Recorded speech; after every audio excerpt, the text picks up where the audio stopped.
We are almost out of the 20s and venturing into the teens. The number 21 most relevant player on my list for 2025, Brisbane Lions defender Keidean Coleman. We were hot on him 12 months ago as a community.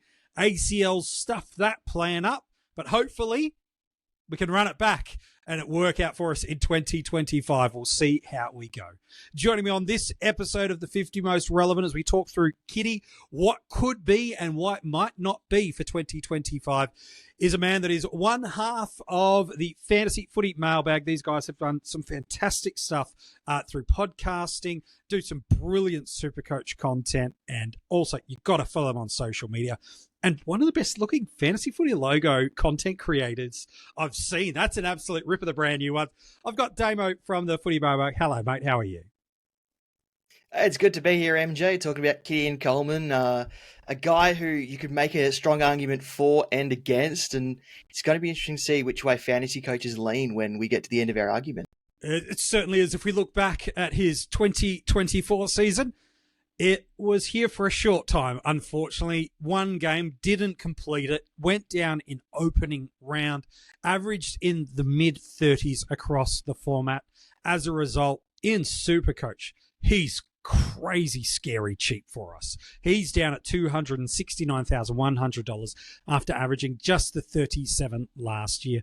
While in Fantasy and Dream Team, still pretty cheap in contrast to what he could be, but nowhere near as cheap. He's just a touch over $500,000 in Fantasy and a little bit under that in Dream Team. That's due to an average of 34. And when I say average, he just had the one game. So that's the top scores we're looking at. Really, though, what has coaches looking to his potential, as we all still remember that grand final, don't we, at the end of 2023. Absolutely dominant at halftime, was leading the Norm Smith medal. We thought we had a breakout in 2024, but as Damo's mentioned, we might get even more upside now in 2025. We were really robbed as a fantasy community, and Brisbane ultimately, it didn't disrupt the team too much. They ultimately go and win the flag the year later, Damo. But his ability to find opponents in incredible traffic with that lethal boot of his run and carry, and how he finds himself just in the right position, his scoring through transition, his ability to read and then ultimately set up the play. Like, we'll talk about this 2023 and trends in a moment, but from a genuine footballing sense, he's such an exciting player to watch when he is fit and firing in the ground.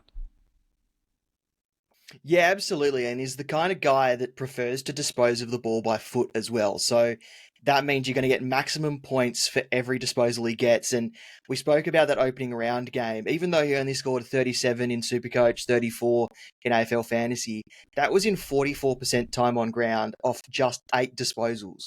So he was not that far off from getting to that 40, 45 at halftime mark. And that was off under 10 disposals, meaning he was hitting his targets. There was those long, accurate kicks. It was just because of the way he disposes of the ball, we were able to get the maximum output, even though we only saw him for a short time last season. Yeah, it's true. So much of us is going back to look, because we don't have any 2024 data outside of that very small sample size.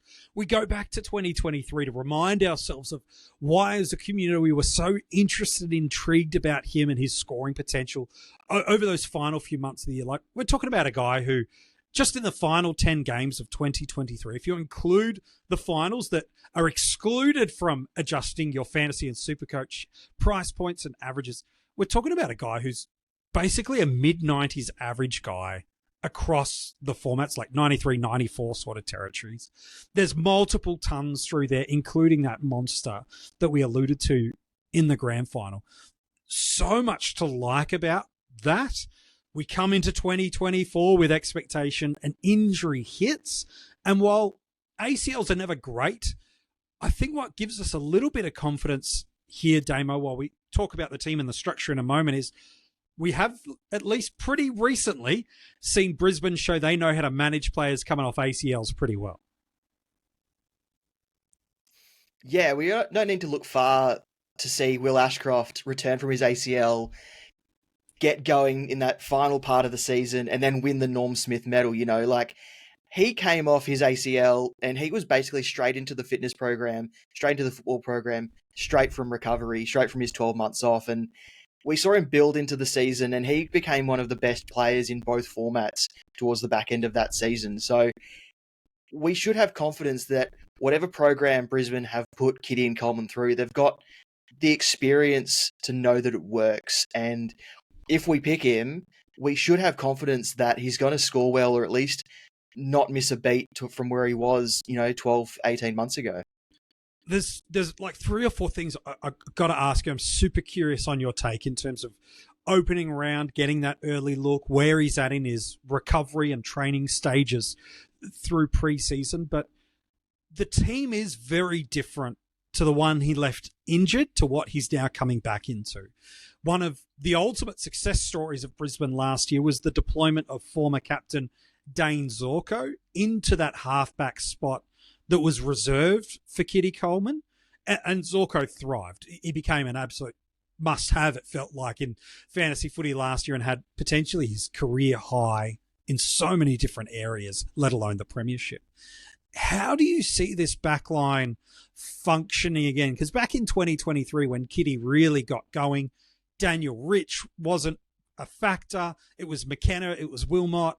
He really grew into that space where now I don't see any good reason for Brisbane to move Zorko out of this position. His market share, the ease of all the ball funneling through him might not be as easy a narrative to get to as we thought it was 12 months ago. What do you see as the impact of Zorko staying in that halfback space? And can there be a pathway that this seriously hurts Coleman? Dane Zorko in that role, he did really well. And as you say, it kind of revived his career, and there's no reason why he needs to move out from something that works. Don't fix it if it ain't broke. But he didn't have a partner.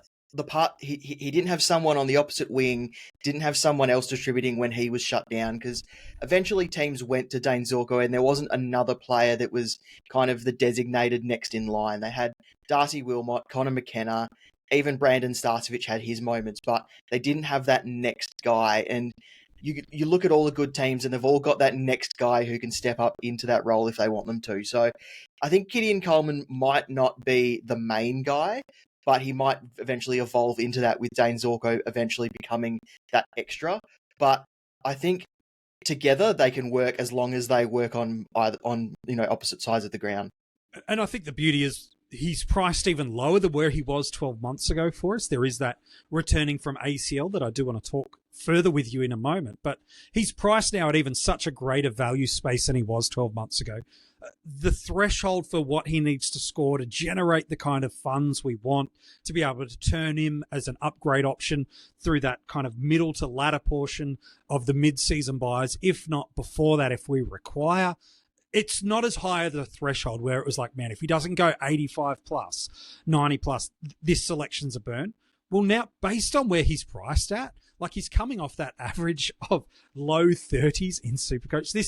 It is not too far off Sam Lawler cash territory. So he's an inflated rookie at that price point.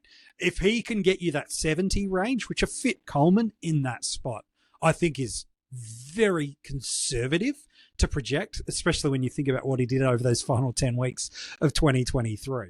I think in Supercoach, you can have confidence that while a 90 might be a stretch, a 70 is just in the pathway of what's acceptable for us. While it might need to be a little bit higher for us to really crank the value in fantasy and in Dream Team, he's still priced at a spacing for us where he doesn't have to be Mr. 85, Mr. 90, Mr. 95 to really work for us the way that we think.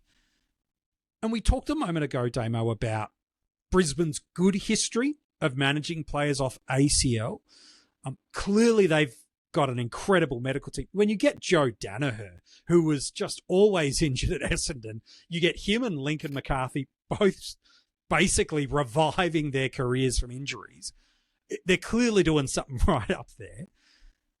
But every time people go out and watch Brisbane train, every time there's press conferences and people talking with players, it seems to be an increasing narrative that he's not yet in full training.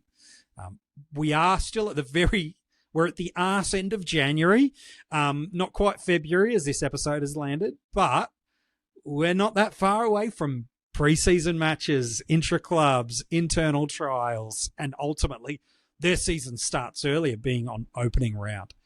It's sounding more and more increasingly like we might not have Kitty Coleman, not even just for opening round, but potentially even round one.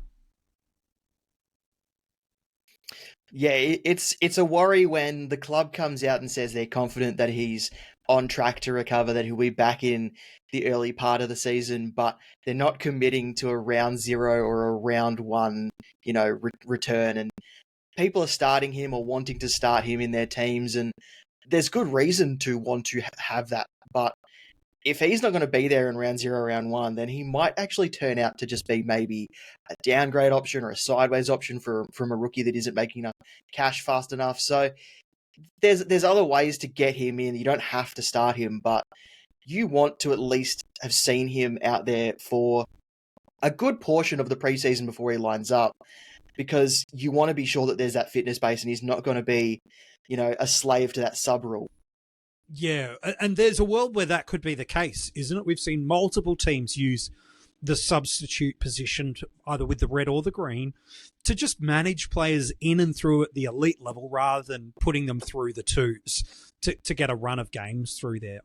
I'd personally prefer it because he's at an interesting juncture in this space, because not only while we think it will be a minimal impact of Zorko, we'd like to see what that truly is, and that's where the opening round benefit could still be, while increasingly less likely in my view. We wanted to see the role, how it splits, how it works. We want to see that. Let alone the fact that in this price point, you're basically going down to a rookie from there. There's not much else in this range that sits there for us. So it becomes almost an ideal outcome for us that he doesn't play in opening round, because Brisbane, by playing on that, will miss a few weeks later in round 3. So from a super coach perspective, with the 3-week price cycle, it's almost ideal to go, I'd love to have a look at round 1. I'd love to have a look at round 2. Take a week off, get yourself right, get fresh, and then let's go from round 4. I know it feels weird to say it, but to me, that almost feels like the preferred outcome now for me, so that I have way more confidence about what Kitty Coleman could deliver. Yeah, absolutely. But it could also go the other way, where he's the sub in the first 2 weeks.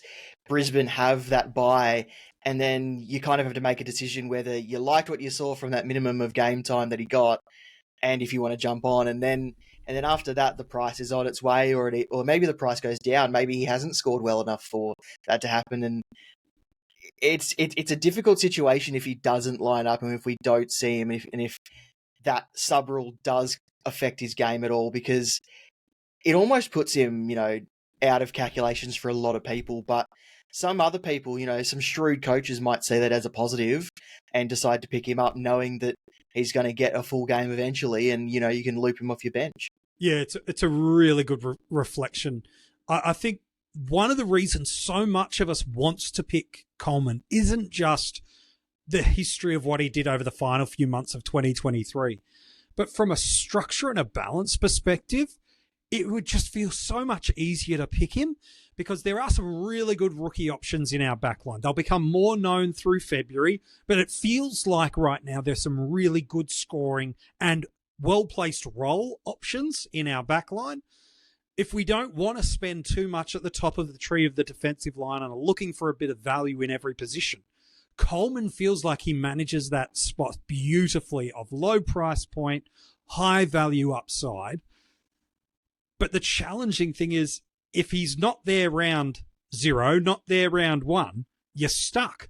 So to me, I'd be encouraging coaches, build your structure expecting him not to be there. All the news keeps coming out from track watchers and media and players, just that doubt that he's going to be right. If he's not even in full training just yet, there is no point for Brisbane pushing it in March. This is a premiership contending team. They are wanting to go back to back. There is no benefit slugging Coleman to have to get him to the fantasy footy internal deadline, which is opening round one. Whereas for them, they're like, man, if it's round 4, round 5, round 6, we just want this really clean, smart ball user at the right time of the year. And if we need to go slow, we want to manage it right. So to me, I wouldn't be building a team structure with Coleman in it at all. I'd rather be pleasantly surprised in the final days before lockout. He's there, he looks good, the role is right, and then make the decision, not do it now, get stuck. Round 1 teams are there and you're like, he's not named. Oh no, Damo, what do I do? Because no one makes good decisions on that Thursday night. Was the Richmond-Carlton game, and you start tinkering with your fantasy side. I don't know one coach that said, I made some tinkers there and it changed everything for the better. That is how we destroy our team and months of work. Yeah, I think people will say that they have a backup plan, but I think Keidean Coleman should be your backup plan. You shouldn't start him and then pivot. You should start without him and then pivot if he's named and looks good. So yeah, you don't want to be caught, in limbo when he doesn't line up, and then you have to restructure your back line, or you have to restructure your midfield to fit him into your back line, or something along those lines. You don't want to be stuck by, completely ruining your team just to fit this one guy in that's might not even be a keeper for the whole season. Yeah, it's a really good shout. There's one last question I want to ask you before we go, but there is a growing injury history with Coleman. Now, the ACL's pretty significant, and he's had no other significant major injury like that to his knee, but there's 4 or 5 other games since the start of 2023 where he's getting in-game injury impacted. So is that a reason not to pick him? Well, no, I think the combination of high ownership percentage, incredible value of price versus proven output, not projected hoped output.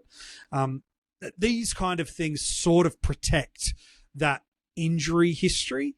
But it did, again, it felt like, barring a freak ACL, he'd got over most of those. So let's give him a little bit of grace on the injury side. And again, I'm always a believer of, well, embed that injury profile into your starting squad rather than that. The last thing I want to ask you before we do talk about drafts and look at what you and the team at Footy Mailbag have got coming for us in the preseason is, are we forcing or reaching for Keidean Coleman here? Like 10 games of data, I know it's quite a lot. I'm quite bullish on a James Peatling, who's really only got 10 games of good data. And so we build this narrative of why and how we should build a player into our structure. But I don't know, what's your take? Are the community forcing something about Keidean that's not there? Or is it actually truly there? The scoring, the output, the function, the role, the capacity, and the interest just has been the setback and now a blessing in price point. What's your take? Is this a forced move, or are we just adapting to what's been given to us accurately? I think last year you could mount that it was maybe a reach. He was 130k more in Supercoach, 100k more in fantasy, and maybe then it was a bit of a reach, but now he's closer to rookie price. I think you can afford to be wrong because he doesn't have to average a lot, as you mentioned earlier, that to make money or to be a successful selection. So maybe we were reaching 12 months ago, but because his price has dropped so significantly in both formats, I don't think it's as much of a reach now as it was 12 months ago. But we're looking for roles. We're looking for things that worked for teams in the back end of the season. And Brisbane just missed out on the grand final, winning the grand final the year before. So they were going to change something. And Keidean Coleman was such a good player in that grand final. They were sure to, stick him right back there and go, hey, that worked. We should continue that because it actually gave us a chance to win in the grand final in the biggest day of the AFL calendar. So why remove him from that place again? And now we get him this season. He's 130k cheaper than in what he was like 12 months beforehand. Only needs to average 70, 75 to make 100, 150k. I don't think we're reaching this year, but maybe last year we were. Yeah, that's a really good reflection. So what do you believe is the best case scenario, friend, around Keidean Coleman? Is it you want to hope that you get that free look in opening round? He plays through there. You get to see what he will be and also know what that score and ultimate starting price movement could become across the formats? Or do you want to wait for him to just appear in season and have to use a trade just to bring him in along the way? I think regardless of whenever we do see Coleman play in 2025, as a fantasy football community, we will be watching carefully, because in this price range, there's not a lot of options. And if he can deliver even towards the basement end of what his end of 2023 gave us, this is going to be a selection that will be hard to ignore. But as I said, I would be building with the expectation he's not there. And as Damo's put so beautifully, make him the backup to your plans, not have a backup to him as the plan. But on draft day, all of those averages, all of the price point goes out the window. It's all about projecting. What are they going to do in 2025? For people that draft based purely off seasonal averages, they will forget Coleman existed, because no one's scrolling down to the mid-30s to find somebody. But we do know the salary cap community hype does impact drafters, maybe more so because they're salary cap players playing draft than the draft community being bulldozed through by classic players.